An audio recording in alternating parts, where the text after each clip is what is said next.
Assalamualaikum warahmatullahi wabarakatuh. Pada hari ini kuliah atau mata kuliah biologi bagian dari saya akan menjelaskan tentang salah satu fauna ya, yaitu Aves atau nama umumnya adalah kelompok burung ya. Kelompok burung ini penting dipelajari ya. Karena keberadaan burung, terutama pemakan biji ya, pemakan biji karena bisa mempengaruhi hasil atau produktivitas dari pertanian ya. Ordo Psittaciformes ya. Peran ekonominya di alam seringkali mengganggu tanaman biji-bijian ya dan buah-buahan ya, terutama yang berbatasan dengan hutan ya. Walaupun demikian, peran burung ini sebagai hama tanaman sudah sangat berkurang karena bentuk dan warnanya yang menarik sehingga sering ditangkap untuk dijadikan sebagai hewan peliharaan. Nah, sekarang kan banyak penggemar burung ya yang justru malah memelihara burung ini ya. Jadi hampir penyebarannya di Indonesia itu ya bisa dikatakan merata, tapi dia berada di sangkar. Nah, dikhawatirkan kalau dia nanti lepas ke alam bebas itu ya dan bisa berkembang biak, mungkin akan suatu saat akan menjadi hama yang baru ini ya. Karena biji-bijian di Indonesia itu adanya ya sepanjang tahun ya. Apa contohnya ya? Jagung ya.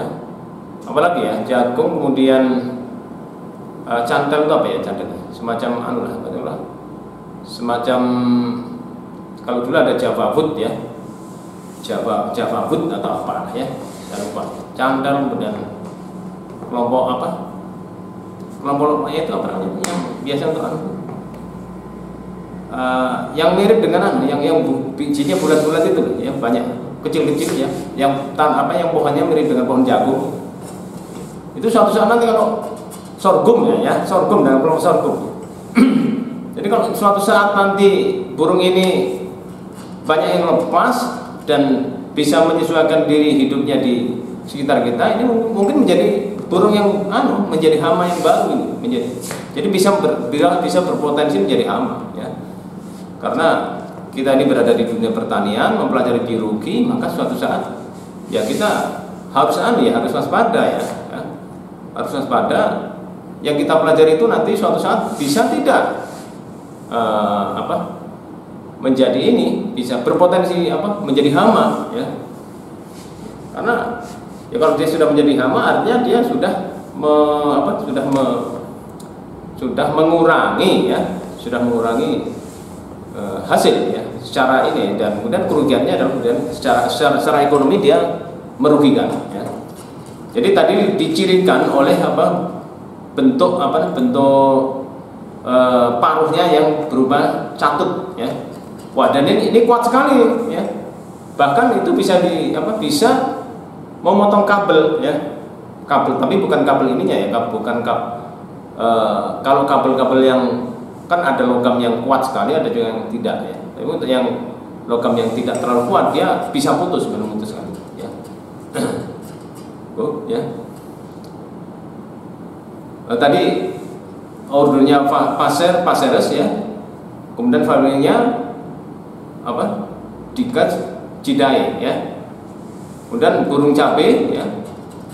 Yang tadi adalah yang burung petet ya. Jadi sekarang masuk dalam yang burung cabe ya. Terus ya. Dalam bahasa Inggris, burung ini disebut sebagai flower pecker ya, ya. Ukurannya kecil, lebih kecil daripada burung pipit ya. Mampu terbang atau bergerak dengan cepat, ekor pendek, warna bulu, tubuhnya terang. Jadi burung pipit, burung kelompok burung petet ini atau termasuk burung cabai ini ekornya pendek ya. Berbeda misalnya dengan burung tekukur, burung perkutut, itu kan termasuk yang burung yang berekor panjang ya. Peran ekonominya bagaimana ya? Ya ini mengurangi atau ya dia makan burung makan biji-bijian ya, burung ini pemakan biji-bijian ya, dari tumbuhan pasilan ya. Kemudian peran sebagai hama adalah dia bisa menyebarkan biji ya. Dia bisa menyebarkan biji, artinya bisa apa? Biji itu bisa pindah melalui burung ini ya. Kalau nggak salah ornitokori atau apa ya, kalau nggak salah ada istilahnya ini ya. Jadi penyebaran biji-bijian itu bisa melalui banyak, bisa melalui angin ya, bisa melalui makhluk hidup bisa melalui burung ya. Yang paling utama adalah yang melalui manusia. Manusia itu jaraknya bisa sangat jauh ya. Kemudian ya terus ya, burung tito dan Keres tito ya, burung hantu ya.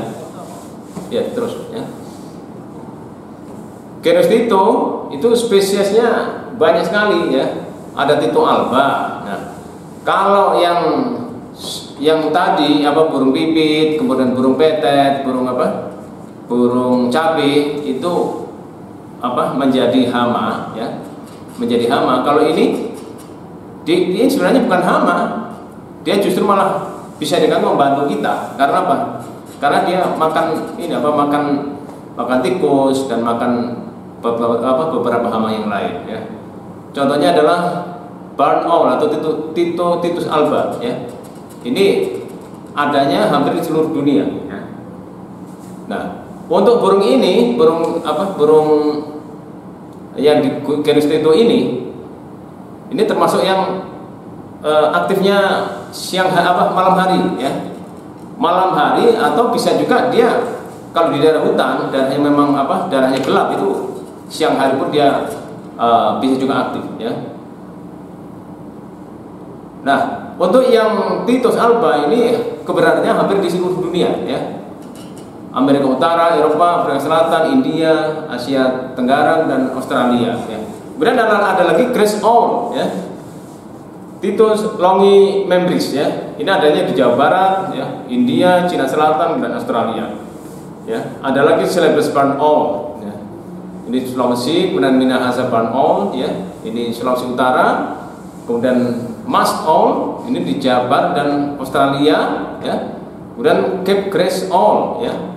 Titus capensis ya, ini ada di Afrika bagian selatan. Ada juga di Madagaskar Grace owl ya. Ini di Pulau Madagaskar. Pulau Madagaskar itu ada di sebelah timur Afrika ya. Ini bahkan Madagaskar itu banyak orang yang berasal dari Indonesia tadinya ya. Karena itu berhadapan langsung dengan Pulau Sumatera itu kalau nggak salah ya. Tapi ya meskipun berhadapan langsung tapi jauh sekali ya. Ini banyak orang imigran Indonesia yang berada di Madagaskar ya. Nah, kemudian Sooty owl ya. Ini ada di New Guinea ya, Australia ya. Kemudian New Britain barn owl ini di New Pomerania. Kemudian keempat spesies yang terakhir tidak dapat terdapat di Indonesia ya. Ya. Ini burung ini ya, ini menjadi semacam penakut menjadi semacam sesuatu yang ditakuti oleh anak-anak gitu kan ya. Jadi karena apa? Karena kalau suasana sunyi kemudian ada bunyi yang aneh ya. Nah, itu burung hantu, apalagi dikatakan sebagai hantu ya. Di dalam bahasa Indonesia kan burung hantu ya. Burung hantu atau dalam bahasa Jawanya apa ya? Burung hantu, maaf ada kok ya, saya lupa ya. Tapi kalau dalam bahasa Indonesia adalah burung hantu, dalam bahasa Jawanya ada itu. Tapi yang isinya adalah untuk ini semacam menakut-nakuti anak-anak. Jadi karena dia memang keluarnya malam hari, kemudian mangsanya keluar malam hari. Apa mangsanya? Tikus ya. Tikus atau binatang-binatang bergerak pada saat malam hari ya. Bisa juga sebenarnya mungkin kadal atau apa ya. Tapi mangsa utama yang paling sering adalah tikus. Jadi ini termasuk binatang yang sangat membantu di pertanian ya. Karena bisa menjadi pengendali utama tikus ya. Keberadaan tikus kan juga bisa dikatakan menyebar rata hampir seluruh daerah. Dan keberadaan dari burung hantu ini juga merata. Ya. Hanya saja sekarang ini agak disayangkan keberadaan burung hantu ini kan agak tersisih dari pertanian. Karena apa? Areal pertanian, karena area pertanian di tempat kita itu hampir tidak ada yang mempunyai hampir tidak ada area pertanian yang mempunyai pepohonan yang agak tinggi. Sementara pepohonan itu dibutuhkan oleh burung hantu ini untuk hinggap, ya. Nah, sekarang mulai digencarkan pembuatan kupon-kupon atau rumah-rumah bagi burung hantu, ya. Ini justru saya sekarang malah ingat ya. Jadi kalau burung hantu itu bahasa Indonesianya, kalau dalam bahasa daerahnya di bahasa Jawa namanya adalah manuk guwak kalau nggak salah, ya. Karena memang bunyinya kan wak gitu, ya. Ini menakutkan bagi anak-anak, ya. Yang mudah-mudahan generasi yang akan datang tidak takut dengan bunyi burung hantu ini. Justru malah karena burung ini kan sangat membantu kita, ya. Kita ini mestinya harus berubah, ya. Sesuatu yang kita takuti mungkin tidak usah ditakuti lagi sekarang, ya. Kita mestinya harus takut pada memang yang harus ditakuti, kan gitu. Jangan takut dengan bunyi burung hantu, ya. Ya memang itu termasuk kelemahan dari kita, ya. Sering menakut-nakuti, ya. Sehingga anak-anak memang menjadi penakut, ya. Nah, kembali ke tadi, jadi sekarang sudah mulai semacam digencarkan pembuatan kupon atau rumah untuk burung hantu ini, ya. Nah, saya atau kami itu pernah juga penyuluhan berkenaan dengan ini, ya, di Lampung Tengah, ya. Di sana kami membuat kupon tadi, ya. Jadi kupon itu sebenarnya kalau kupon itu isinya burung merpati. Kalau ini nanti kupon itu digunakan untuk sarang burung hantu, ya. Nah, ini perlu dipelajari lebih lanjut, ya. Berapa sih sebenarnya untuk satu kupon itu berapa luas, bisa mengcover berapa hektar areal yang bisa di-cover oleh satu buah kupon, ya. Tapi cara yang paling mudah itu sebenarnya adalah kita menanam pohon yang bisa tinggi, ya. Ya kita sesuaikanlah, ya. Karena kalau tanaman yang ditanam di sekitar sawah itu kemudian menjadi rimbun, kemudian menghalangi pencahayaan di sawah, itu juga akan mengganggu produktivitas lahan, ya. Tapi kalau tanaman-tanaman tertentu, ya, atau harus kita pilih, ya, tanaman itu tanamannya apa, ya. Apalagi tanaman itu menghasilkan, ya kan. Jangan semata-mata kita menanam tapi tanaman itu tidak ada hasilnya sama sekali, ya, hanya sekadar ditanam saja, ya. Ya contohnya mungkin saja bisa pohon kelapa sawit atau bisa juga, kan, ya. Ya sekarang kan banyak pohon kelapa sawit yang berada di tanggul, kemudian di tanggul atau di pinggir-pinggir jalan, ya. Kan hampir semua jalan kalau misalnya di Lampung Tengah itu jalan, kemudian jalan sawah itu, ya. Atau contoh yang mungkin nggak pas itu, ya, misalnya di pantai utara, ya, area yang seluas itu hampir bisa dikatakan tidak ada tanamannya sama sekali, ya. Hanya semata-mata tanaman padi saja. Jadi dibutuhkan tempat-tempat tertentu yang digunakan untuk refuge, untuk mengungsi atau bahkan untuk bertempat tinggal dari kelompok burung owl ini, ya. Owl itu burung hantu, ya. Jadi memang burung hantu itu kalau dilihat dari ukurannya memang ada yang kecil, ada yang besar. Kalau Ectitus alba itu termasuk yang besar, ya. Ya. Ada yang kecil, ya, tapi meskipun kecil dia juga sangat bermanfaat untuk mengendalikan tikus tadi, ya. Karena makanan utama dari kelompok titus ini, ya, genus Tito ini adalah tikus, ya. Ya tikus kan, ya, burung hantu juga akan menangkap yang memang sesuai dengan yang dia makan, kan, ya. mirip ular. Ular itu tidak akan, ular kecil makan mangsa yang terlalu besar ya. Pasti ini sudah ada insting, sudah ada apa semacam sensor ya, sensor yang mengatur dia itu nanti bisa termakan. Kalau burung maka jadi burung itu akan menangkap tikus yang memang dia bisa angkat gitu ya. Yang dia bisa tangkap kemudian dia bisa bawa terbang lagi ya. Jadi saya rasa untuk awal ini ada mungkin sebagai tambahan saja ya, bahwa sekarang ini kan burung owl ini ada juga semacam penolakan ya. Penolakannya dari siapa ini? Penolakan dari, kalau bagi yang bertanam padi kan memang menyenangi ya, karena dia memang ada manfaatnya ya. Tapi kalau dari satu sisi ya, dia ini termasuk agak bisa mengusir ini burung yang penghasil walet itu ya. Jadi ternyata burung hantu itu bisa juga mendatangi rumah-rumah tinggi yang merupakan sarang burung walet itu, gedung tinggi yang merupakan sarang burung walet itu ya.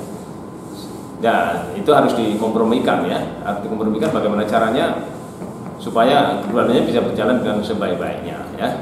Ya makanya tadi itu, kalau kita tidak pernah menanam pohon di persawahan, ya dia pasti akan mencari tempat yang lain ya. Jadi kita harus bersyukur kalau kalau areal kita itu bisa didatangi oleh burung hantu ini. Caranya bagaimana? Ya kita undang secara tidak langsung dengan cara menanam pohon ya. Kan ada pohon-pohon yang ya utamanya kalau kita tanam adalah pohon yang memang mempunyai hasil ya, ada produksi ya, tidak semata-mata hanya tanam pohon saja ya. Saya rasa untuk hari ini ya, untuk episode ini saya rasa cukup ya, berkenaan dengan aves ya.